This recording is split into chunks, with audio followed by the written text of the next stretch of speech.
ल ल मैले त्यो बुझेँ। अब मेन भनेको अब यो चुनावलाई चाहिँ जसरी हो घन्टीमा जिताउनु पर्यो, समानुपातिक पनि प्रत्यक्ष पनि घन्टीमा हाल्ने।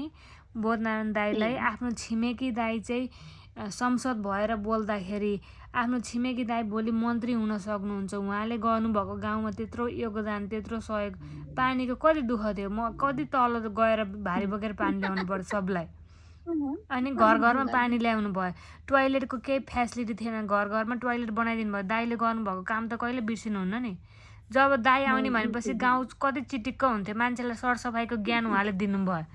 चुप्पो लाग्ने त्यो काङ्ग्रेसले यति बजे अब फेरि पार्टी फेऱ्यो भनेर पहिला गयो भन्ने ओर्ने त्यस्तो केही पनि हुँदैन। पार्टी फेर्न पर्छ समयअनुसार। मैले भने मान्ने, खुरुक्क लाएर त्यहाँ गाउँलेलाई, छिमेकीलाई, आफन्तलाई कोसँग कुरा हुन्छ, ल यो पालि चाहिँ घन्टीमा भोट हाल्न पर्छ है भन्नु।